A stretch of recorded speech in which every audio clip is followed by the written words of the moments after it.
Okay, so I've reverted from the crazy piston that's shorter, custom made, and the gear. So dropped a new gears to replace the broken sector, or it was already short stroke because of the pre-engagement, but I had to switch them out because if you look at the setup here a little more closely, and after chronographing, I noticed I couldn't get the FPS up to 400, but if you compare here, this is getting pretty close to about half the cylinder. So even with the, you can see here how long it sticks out. With the sorbethane, so much of it there, it would compress in quite a bit, and that's why the angle engagement was good, but the volume is, when that stretches back, is not very much here. So I did not want to keep installing a stronger spring to reach 400. It's just not worth it. So a new set was dropped in. I've got his 13-to-1 gears right now on the other side of the table, and then also the armature was switched out. This is his armature. It's really red. And then this is a Lonix armature. I wouldn't talk about cleaning these. I just recently cleaned this and it turned red. I'm not sure if that's from short circuiting or just the armature is going really bad. I've noticed that this one, I've tried everything other than changing the motor windings, that it just don't get a very good connection. It's very slow.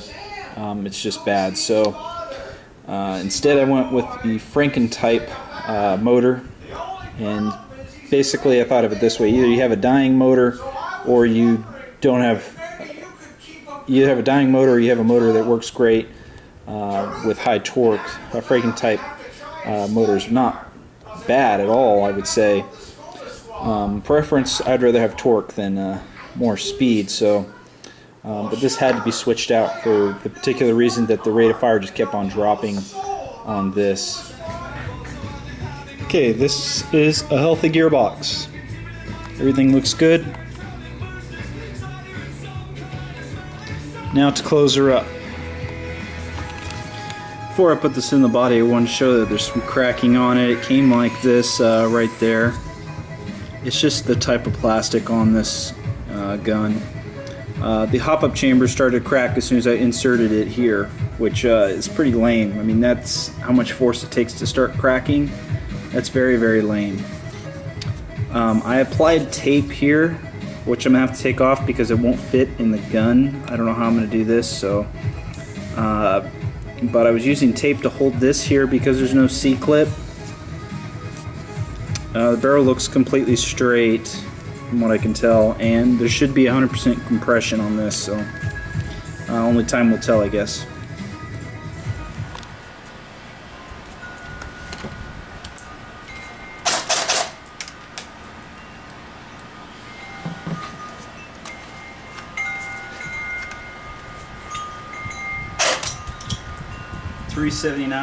.4, 371.4, 381.1, 387.9, 373, 376.2, 373, 386.2, 381.1, 379.4, 382.8, 381.1, full auto, 21.10, 21.50, 21.40, 21.70, 21.50, 20.60, 21.50. She's empty.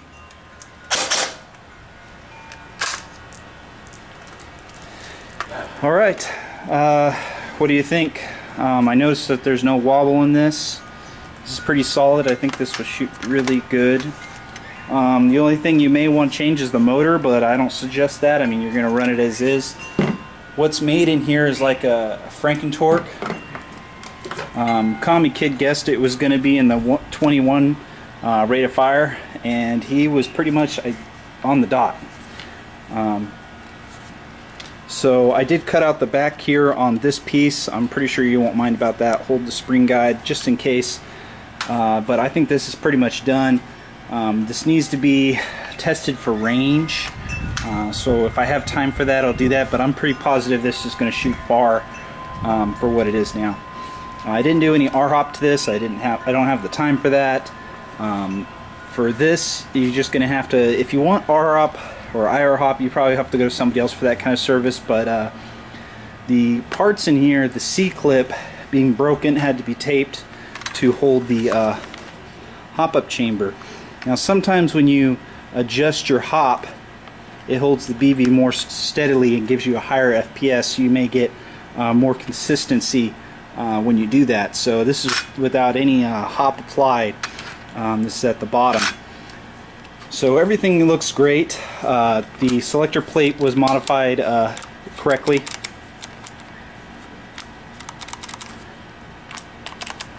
So everything works there.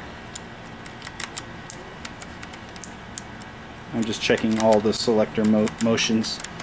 I've done quite a bit of chronoing before I came in here to start videotaping it, just simply because I wanted to make sure things were working.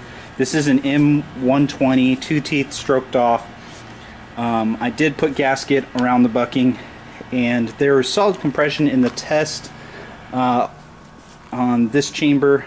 I did the test with the gearbox open, put the hop-up chamber against it, and tried to push in the piston with the top-up plate forward on the air nozzle, and I couldn't get the piston forward. So over time, the O-rings sometimes shrink a little bit for the piston head, I find, for my experience, even after putting it on a cylinder and heating it up. But that could be a long period from now, because I keep most of these on a cylinder, and they could be on there for a month before they get in here. So that usually keeps them from stretching much at all. But everything else seems done. What I had to do with the motor, I had to switch out the armature. And I will say there is an Airsoft Society thread. I did de-inch your battery, by the way. And there's an Airsoft Society thread, which I'll have down below, that you can, for people that want to know, or I guess chat more about the teching stuff I do, down in the link below, that we'll go over some of the things that basically was with this previous motor. The armature seemed to be going bad. I'm not 100% sure if it was actually part of shorting within the end bail between the screws, but you can check that thread out to see some pictures for it, because a lot of this work, if I was to film it, there would be 20 videos on the dremeling process of getting this into the body, all this and that.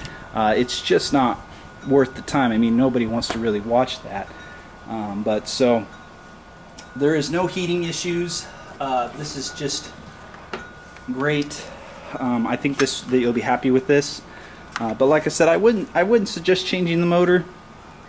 I would just run it as it is, and because typically what happens is if you start changing things when they're working good right now, you change the motor, you have to change the motor height, you have to change how it meshes, and so shimming the bevel. So all these things come up, and that's why I generally will not suggest that.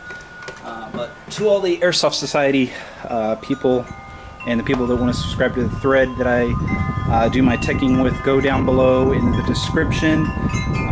Tyler, you'll get this back pretty soon.